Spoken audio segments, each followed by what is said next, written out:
C'est une honte pour nous que de vivre encore en ce jour le tribalisme, le sectarisme, les guerres intercommunautaires, les guerres entre communautés. C'est une honte.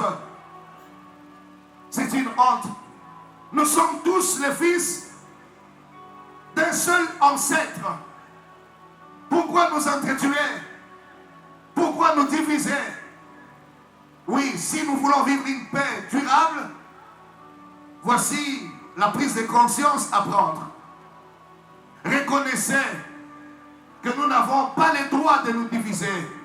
Nous n'avons le droit que de nous unir et d'unir notre peuple. C'est la première démarche à entreprendre. Battez-vous si vous sentez que vos droits sont marginalisés et que les choses ne sont pas bien faites. Allez à l'opposition, dites ce que vous voulez, reprochez, critiquez, mais ne tuez pas vos frères. Ne tuez pas le vôtre. S'il vous plaît, j'en appelle à la conscience. Il y a d'autres qui tuent d'une autre façon. Pas seulement en s'engageant eux-mêmes sur le front, mais ils utilisent les peuples. Ils utilisent des clans et des ethnies. Teke contre Yaka, Soilifon contre Skassaïen, les Rega contre leurs frères. Nous allons où? J'en appelle à notre conscience. N'est-ce pas que dit-on l'union fait la force? C'est en étant unis que nous vaincrons la bataille. C'est en étant unis que nous construirons notre pays. Nous avons le devoir en tant que leaders de mettre notre peuple ensemble. Oui, je parle encore à ceux qui nous gouvernent. Vous avez le droit et la responsabilité non seulement de défendre le peuple, mais de travailler pour son bien-être. Et de promouvoir l'unité et de bannir le tribalisme, de bannir le parti pris entre nous.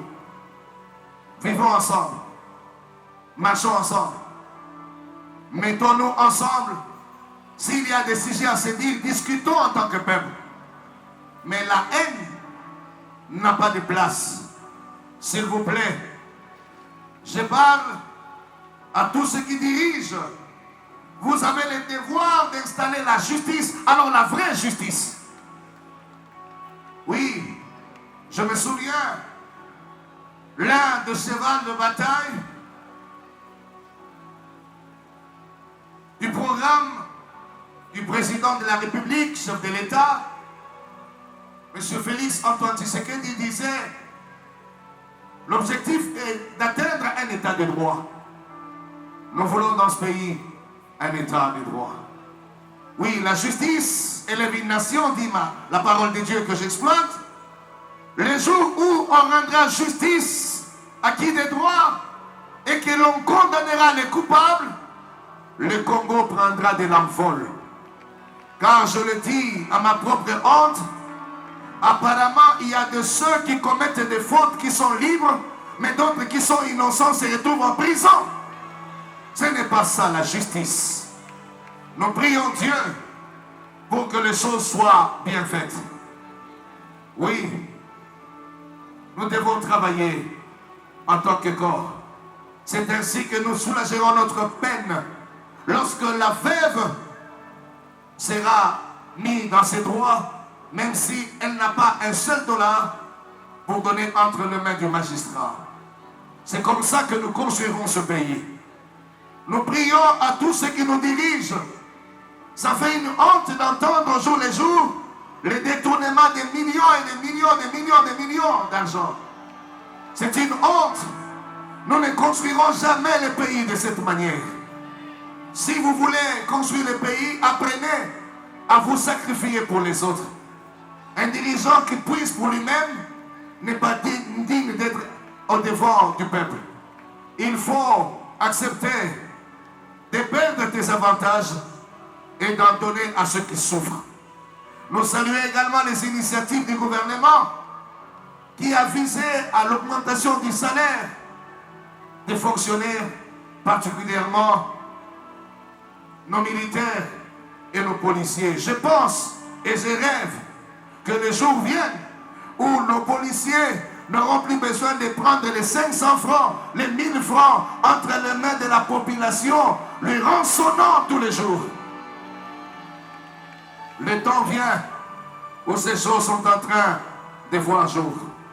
Je crois que ma nation pourra vivre dans la quiétude et dans la paix. S'il vous plaît, aux gouvernants, nous avons la responsabilité de faire du bien et non de mal. De ne pas arracher le bien des gens avec autorité parce que vous en avez le pouvoir. Mais être juste, tout en sachant que aujourd'hui c'est moi, demain ce serait quelqu'un d'autre. Et comment l'on me traitera quand moi je traite mal celui qui n'est pas aux affaires. S'il vous plaît, il y a une parole du roi Akab qu'il a donnée à Ben Hadad, roi de Syrie, qui voulait écraser sa dignité et la dignité de son peuple. Il a dit ceci, que celui qui réveille l'armure ne se glorifie pas de celui qui la dépose.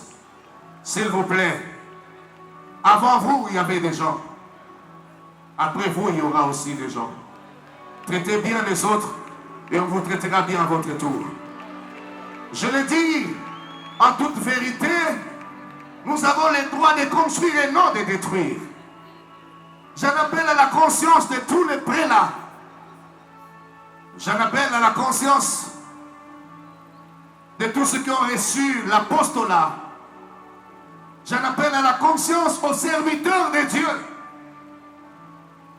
L'heure de prendre l'argent auprès des autorités et de devenir une caisse à résonance de politique est révolue. Oui, l'heure est passée de prendre l'argent des politiques et de défendre leur cause sous prétexte de rechercher la paix et de construire le pays est révolue.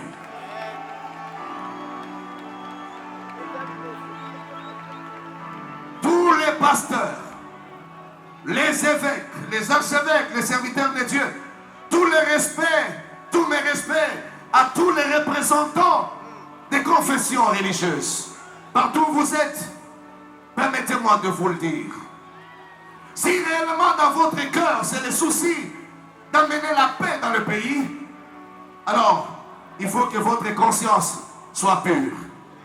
Il faudrait que vous soyez sûr que la démarche que vous entreprenez, ce n'est pas de défendre les causes de certains politiciens qui se cachent.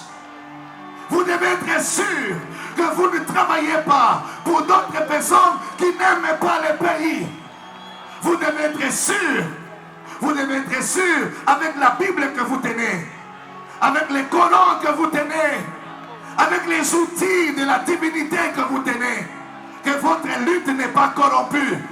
Ce n'est pas derrière les intérêts occidentaux, ce n'est pas derrière les intérêts de l'impérialiste, ce n'est pas derrière les intérêts des ennemis du pays, ce n'est pas derrière les intérêts de ceux qui tuent leurs frères, ce n'est pas derrière les intérêts de ceux qui détruisent les autres, qui détruisent les autres.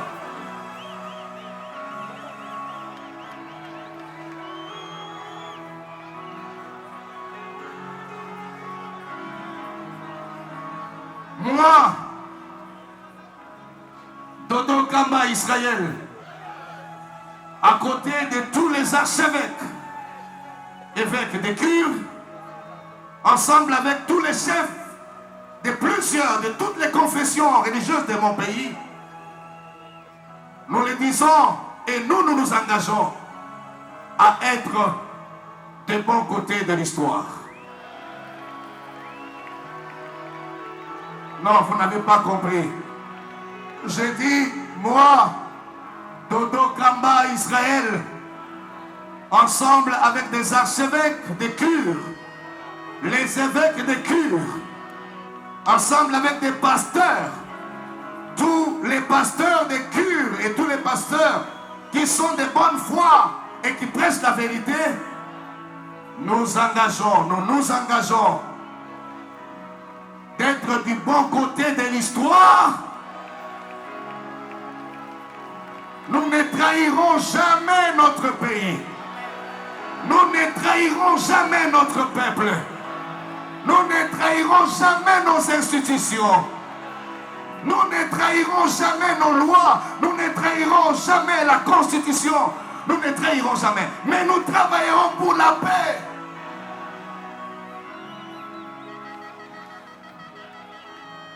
Nous nous sommes ouverts à tous les leaders religieux. Nous nous sommes ouverts pour des échanges constructifs. Nous nous engageons pour des échanges qui construisent et non qui détruisent. Je dis à tous les pasteurs, je dis à tous les enfants de Dieu qui sont là, j'aimerais que vous puissiez vous lever dans votre foi. Nous allons barrer la route à tous ceux-là qui voudront vendre notre nation. Nous allons barrer la route. Et la jeunesse de notre église, tous les serviteurs de Dieu qui sont là, tous les enfants de Dieu qui sont là, qui partagent les mêmes valeurs que moi, j'aimerais que vous les manifestiez. Nous barrerons la route à tous ceux-là qui voudront rendre notre pays malheureux et esclave des étrangers.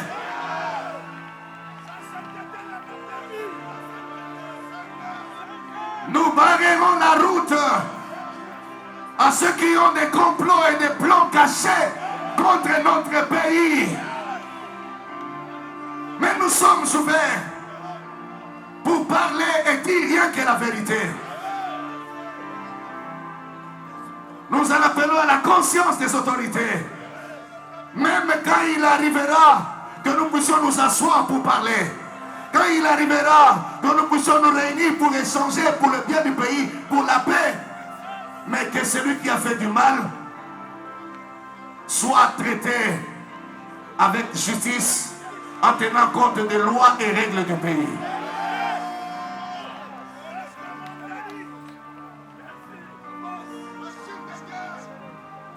Nous ne voulons pas de facilités qui détruisent le pays.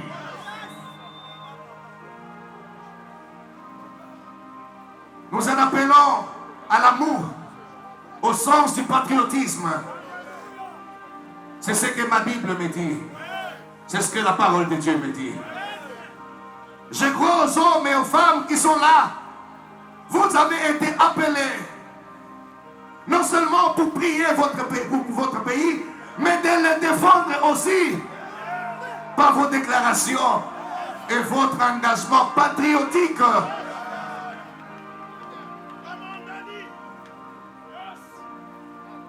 Ça peut se faire au prix du sacrifice suprême. C'est que nous disons que nous apporter la mort. De toutes les façons, nous sommes déjà morts. Nous n'avons plus peur de la mort. Il faudrait que la jeunesse de mon pays, il faudrait que les hommes de Dieu s'engagent dans la lutte que le chef de l'État a engagé. Celui de crier à haute voix, Tozo Kufa, Bazobo Mabiso Namboka Mopaya, Tozo Tala, Bato Bazolo Belo côté. Et je pense que si nous sommes unis dans les mêmes valeurs, nous allons défendre cette bonne cause. Et nous disons, les accords qui sont signés devront être quoi? Respectés. Il devrait être quoi? Respectés. bakoro esinyame fo esala nini ezala ndenge nini soki eza respecté te pour la défense ya mboka na biso. Nous disons, nous allons nous lever, nous allons parler, nous allons prier, nous allons marcher, tout en demandant à ce que nos voix soient entendues de la manière la plus bonne. Puisse le Seigneur nous garder. J'aimerais que l'on lève tous nos voix et nous allons commencer par élever nos mains. Tout celui qui est assis s'élève et nous allons proclamer. 5 choses sont à observer dans ce pays. 5 choses sont comme des recommandations de Dieu pour notre pays. La première des choses, que la justice soit établie et que la justice soit rendue à l'innocent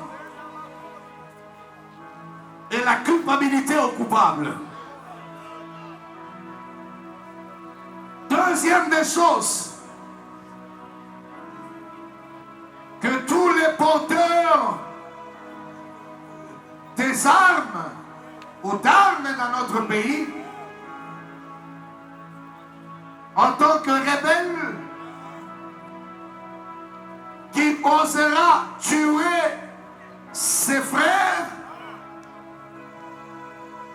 le Dieu du ciel utilisera son armée pour en découdre avec lui.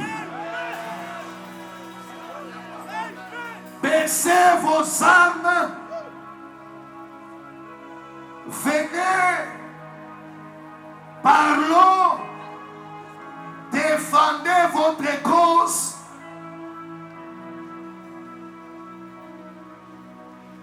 C'est ça la voie de la démocratie et la voie que Dieu aime. Troisième recommandation, il faudrait qu'il y ait l'unité entre politiques, entre pasteurs, et que l'amour soit prêché au plus haut niveau.